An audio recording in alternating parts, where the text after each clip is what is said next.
टाटा पंच और Hyundai Exter. ये दो ऐसे ऑप्शंस है जिनमें से चूज़ करना बहुत ही ज़्यादा मुश्किल होता है और इसका रीज़न सिंपल है। These cars are completely similar. 8 lakh के नीचे ये दो लौती गाड़ियाँ हैं जो कि एक माइक्रो एसयूवी कैटेगरी के अंदर आते हैं।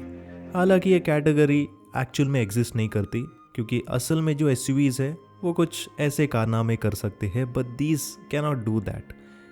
बट या एक्सटीरियर देखने के हिसाब से थोड़ा बोल्ड है एंड जिनको भी कम प्राइसिंग में एसयूवी वाले शौक पूरे करने हैं उनके लिए this is one of the best options. So which one to choose between the Tata Punch and Exter is a big question जिसको मैं क्लियर करूँगा।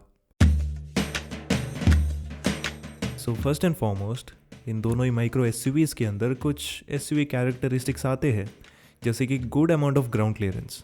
They both get 185 and another gets 187 mm of ground clearance, जो कि आपके most of the Indian roads के लिए more than enough है। And along with that आपको 15 एंड 16 इंच के wheels depending on the variants भी ऑफर किए जाते हैं, जो कि अगेन कुछ रफ पैचेस में यूज़फुल फील होते हैं। लेकिन असल प्रैक्टिकलिटी वो स्पेस को देखकर हम परख सकते हैं। एंड सरप्राइजिंगली डायमेंशंस में इतना ज़्यादा डिफरेंस होने के बावजूद भी दोनों ही ऑलमोस्ट सिमिलर फील होते हैं। रेफरेंस के लिए आई एम 6'2" और मैंने दोनों ही व्हीकल्स में अपने हाइट के हिसाब से सीट को एडजस्ट करके स्पेस को परखने की कोशिश की। And surprisingly both are very similar, चाहे वो लेग रूम नी रूम हो या फिर shoulder room head room, all where kind of similar. और मैं क्लियरली आपको बताना चाहता हूँ कि 4 एडल्ट्स इसमें कंफर्टेबल होकर तो बैठ सकते हैं, but 5 adults may be not, क्योंकि पीछे स्पेस तो है एडजस्ट करने के लिए, लेकिन कंफर्टेबली 3 एडल्ट्स को फिट करने जितना स्पेस इसमें है नहीं। सो उस केस के अंदर आपको मे बी थोड़ा सा ज़्यादा इन्वेस्ट करके एक प्रॉपर कॉम्पैक्ट एसयूवी के ऊपर जाना पड़ेगा, लाइक द नेक्सॉन और द ब्रेजा। और ये बूट स्पेस का डिफरेंस काफ़ी बड़ा लग सकता है, बट इन रियलिटी एक्स्टर में आपको 391 नहीं बट मे बी 350-360 लीटर्स के आसपास स्पेस मिलेगा, which is again larger compare to the Punch. और कहीं ना कहीं अगर आप CNG वेरिएंट की तरफ जाने का प्लान कर रहे हो देन उस हिसाब से एक्स्टर का बूट आपको काफ़ी ज़्यादा यूजफुल लगने वाला है। So this was regarding the space. What ever the comfort. So comfort wise सबके अलग अलग एक्सपीरियंसेस होते हैं, लेकिन मैं अपना एक्सपीरियंस आपको बताता हूँ। Front seat and back seat दोनों के हिसाब से both are good, but in terms of under thigh support the Exter was slightly more better. Apart from that जो बाकी सारे फैक्टर्स है, जैसे कि सीट की overall cushioning, lumbar support and also the back support, those things are kind of similar. और even दोनों में आपको स्लाइटली अपराइट सीटिंग पोस्चर मिलेगा, जो कि सिटी ड्राइविंग के हिसाब से बहुत ही यूजफुल फील होता है। अगेन ये सारी जो फैक्टर्स है ना, ये पर्सन टू पर्सन डिपेंड करते हैं। सो मैं चाहता हूँ कि आप दोनों ही गाड़ियों का टेस्ट ड्राइव प्रॉपरली लें। एनीवेज हम आगे जाकर और भी बहुत सारे इंपॉर्टेंट फैक्टर्स को डिस्कस करने वाले हैं, लेकिन उससे पहले मैं कुछ बेसिक्स के बारे में डिस्कस करना चाहता हूँ, which is the build quality and the exterior. Design wise both the cars look very similar in terms of design language, क्योंकि दोनों माइक्रो एसयूवीज हैं, लेकिन जिस तरीके से दोनों ही गाड़ियों को डिज़ाइन किया गया है इट इज़ कम्प्लीटली डिफरेंट। पंच में आपको ज़्यादा रगेड एंड ज़्यादा बोल्डर डिज़ाइन मिलती है, और ये बोल्डर डिज़ाइन ज़्यादातर लोगों को पसंद आती है। But I don't like some of the elements, जैसे कि इसका बहुत ही मोटा सा बड़ा सा ब्लैक बम्पर। इवन इसके साइड प्रोफाइल में overall looks are good, but इसके बहुत बड़े से प्लास्टिक क्लैडिंग अच्छे नहीं लग रहे, टू बी ऑनेस्ट अच्छे नहीं लग रहे। सिमिलरली अगर आप पीछे के प्रोफाइल में देखते हो then overall design is good, okay. Tail lamps हो या फिर जो टेल गेट हो दे लुक नाइस, लेकिन जो नीचे बम्पर है वो काफ़ी अगली फील होता है। वेरएज इन दी एक्स्टर जो बम्पर्स है ना उसको काफ़ी ज़्यादा मिनिमलिस्टिक वे में डिज़ाइन किया गया है। And also front design wise I really like the way Exter looks. इसके अंदर जो DRLs का डिज़ाइन है it is very unique. And also इसका जो ग्रिल वाला एरिया है ना उसमें आपको अलग सी एक पैटर्न ग्लॉसी फिनिश मिलती है, that makes this car look pretty unique. जब आप साइड में आते हो तो बहुत सारे कट्स एंड क्रीसेस आपको मिलेंगे, लेकिन फिर भी इसका जो पीछे वाला पोर्शन है लाइक द सी पिलर वाला एरिया वो स्लाइटली मुझे ओवर डिज़ाइन लगा। इवन ये सेम सिलसिला इसके पीछे के डिज़ाइन में भी कंटिन्यू होती है। Some parts look slightly over designed, but yeah it does look unique. Specially जब आप इसको पंच के साइड में देखते हो तो ये गाड़ी स्लाइटली ज़्यादा स्टैंड आउट करती है फ्रॉम द पंच। एंड इसके अलावा जब हम बात करते हैं बिल्ड क्वालिटी की, सो बिल्ड क्वालिटी का नाम आते ही हम उसको सेफ्टी से जोड़ने की कोशिश करते हैं, but let me tell you one thing, the build quality and safety is a complete different factor. Whereas आपकी जो बिल्ड क्वालिटी होती है वो आपके कार के बनावट पर फोकस होती है, जैसे कि शीट मेटल क्वालिटी के साथ बढ़िया paint finish and panel gaps management. इस हिसाब से दोनों ही गाड़ियाँ प्राइस वाइज काफ़ी ज़्यादा मुझे डिसेंट लगे, लेकिन मैं क्लियरली बताना चाहता हूँ कि हेक्स्टर की जो पेंट फिनिश है ना वो मुझे काफ़ी अच्छी लगी। एंड इवन जब हम इंटीरियर्स में plastic quality and fit finish की तरफ देखते हैं, उस हिसाब से भी the Exter just feels way better, like the plastic is just too premium यार। पंच बुरी नहीं है, but again it can not match the Hyundai's plastic quality. Again interior wise जो डिज़ाइन है ना वो दोनों में काफ़ी अलग है। मुझे पर्सनली पंच का डिज़ाइन ज़्यादा बढ़िया लगा, थोड़ा सा एसयूवी काइंड ऑफ डिज़ाइन है, so that is a complete personal opinion. So चलिए let's focus on the important factor, that is the performance और the driving experience.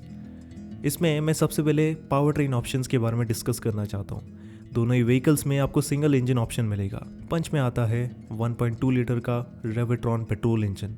This is a 3 cylinder unit जो कि 85 bhp की power और 114 Nm का torque produce करती है। वेराज इन the Exter आपको एक 1.2 लीटर का कापा नेचुरल एस्पिडेट पेट्रोल इंजन मिलेगा, which is the 4 cylinder unit. इसके अंदर आपको 82 bhp की पावर एंड 113 Nm का टॉर्क मिलेगा। और ये 4 सिलेंडर एंड 3 सिलेंडर का जो डिफरेंस है it is huge.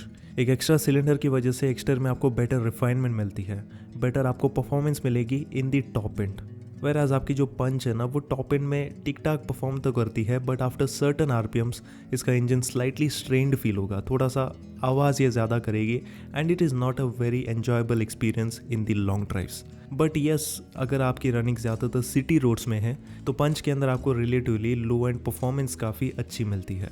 But remember, ज़्यादातर रोड्स में अगर आपको एक comfortable and refined driving experience चाहिए then the Exter is just going to feel way better. Apart from that, अगर मैं गियर बॉक्स की बात करूँ तो दोनों में आपको मैनुअल में 5 स्पीड का ट्रांसमिशन एंड ऑटोमेटिक में AMT मिलेगा। In terms of manual both are very good, excellent choice. दोनों ही काफ़ी रिलायबल है and also they feel very smooth. Okay, लेकिन जब हम बात करते हैं AMT की then the difference is huge, क्योंकि एक्स्टर का AMT one of the smoothest AMT है जो कि आप बजट सेगमेंट में ले सकते हो। एंड इसका AMT इवन मारुति से भी ज़्यादा स्मूदर है। In fact it feels almost like driving a CVT। ये मैजिक है हुंडई के AMTs का। बट याद रखना, इसमें परफॉर्मेंस आपको स्लाइटली लोअर मिलेगी compare to the Marutis and the Tatas, but the experience is just magical. And then आगे बढ़ने से पहले फ्यूल एफिशिएंसी की बात करूं तो दोनों में ऑलमोस्ट 19 kmpl के आसपास फ्यूल एफिशिएंसी को क्लेम किया जाता है, बट इन रियलिटी दोनों ही गाड़ियों में आपको मिक्स रोड कंडीशंस में 15 kmpl की रेंज मिलेगी। और अगर आप थोड़ा सा हाईवेज में स्मूथ वे में ड्राइव करते हो देन मैक्सिमम आप 17-18 kmpl तक निकाल सकते हो। So come on, let's focus on the driving dynamics. दोनों ही व्हीकल्स को मैंने थोड़ा सा चलाया, एक्सपीरियंस किया एंड आई रियली फाउंड कि हाई स्पीड स्टेबिलिटी दोनों की काफ़ी अच्छी है। आई मीन अगर आप 80 के स्पीड में या फिर 100 के स्पीड में जाते हो ऑन दी हाईवेज तो मुझे नहीं लगता कि दोनों में आपको कोई भी प्रॉब्लम फील होगी। ऑल्दो कॉर्नरिंग करते समय आपको स्लाइटली केयरफुल रहना पड़ेगा, क्योंकि दोनों सिंस एक टॉल बॉय डिज़ाइन व्हीकल्स है तो थोड़ा सा बॉडी रोल आपको फील होगा। बट अपार्ट फ्रॉम दैट, अगर आप नॉर्मल वे में ड्राइव करते हो देन मुझे नहीं लगता कि दोनों में आपको कोई भी प्रॉब्लम होने वाली है। अनदर थिंग कि स्टीयरिंग रिस्पॉन्स वाइज मुझे जो टाटा पंच है ना वो स्लाइटली बेटर लगी, बट ये डिफरेंस बहुत बड़ा नहीं है। अगेन मैं आपको बताना चाहता हूँ कि फैमिली पर्पज़ के लिए दोनों में कोई दिक्कत नहीं होगी। और अगर आप एक एंथुसियास्टिक ड्राइवर हो and if you want something more quicker, more sharper, उस हिसाब से just go and buy the Maruti Swift, जो कि चलाने के हिसाब से ज़्यादा डायनामिक है। एक और चीज़ मैं आपको बताना चाहता हूँ कि जो टाटा पंच के सस्पेंशन है ना वो स्लाइटली फर्मर साइड में है, यानी कि ये ज़्यादा सॉफ्टर भी नहीं है और ज़्यादा हार्डर भी नहीं है, जिसकी वजह से अगर आप बहुत ज़्यादा ख़राब रास्तों में जाते हो लाइक दीज विलेज रोड्स, तो उन जैसे रोड्स में these are going to feel very comfortable. Whereas आपकी जो एक्स्टर है उसमें स्लाइटली सॉफ्टर सस्पेंशन आते हैं जो कि आपके नॉर्मल अर्बन रोड्स के लिए काफ़ी प्रेफरेबल है।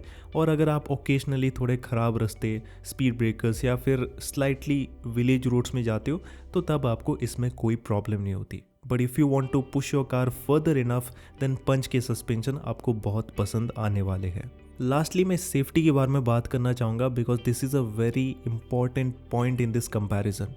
तो बहुत पहले हमने देखा था कि टाटा पंच ने 5 स्टार की रेटिंग स्कोर की थी to become one of the safest car in India.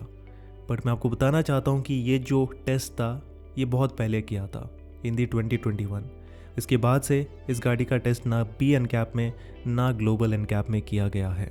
अगर कल को इस गाड़ी की टेस्टिंग बी एनकैप या फिर ग्लोबल एनकैप में होती है then it wouldn't be able to score more than 3 stars.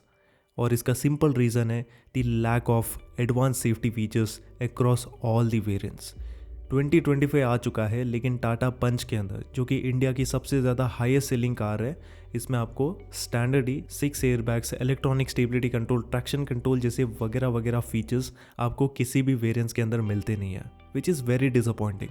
कहीं ना कि हम आज के टाइम पर इस चीज़ को एक्सपेक्ट करते हैं। वेरएज इन दी एक्स्टर आपको बेस वेरिएंट से जो 6 एयरबैग्स, ESC और ट्रैक्शन कंट्रोल, हिल असिस्ट जैसे बहुत सारे एडवांस सेफ्टी फीचर्स आपको ऑफर किए जाते हैं which will eventually make it more safer compare to the Tata Punch. But again crash test के हिसाब से मैं ज़्यादा कुछ बता नहीं सकता बिकॉज इस गाड़ी की टेस्टिंग कभी हुई नहीं है। सो इसलिए कौन सी ज़्यादा सेफ़र है, कौन सी बेटर है, इसके बारे में मैं अभी आपको ज़्यादा नहीं बता सकता। सो आई गेस मैंने बहुत सारी चीज़ों के बारे में इस वीडियो में डिस्कस किया। So let's finally talk about the conclusion. तो अगर आपको एक ऐसी गाड़ी चाहिए जिसमें आप रिफाइनमेंट वाइज कॉम्प्रोमाइज़ ही नहीं कर सकते and also in terms of premiumness भी अगर आप कॉम्प्रोमाइज़ नहीं करना चाहते हो then you can go with the Exter.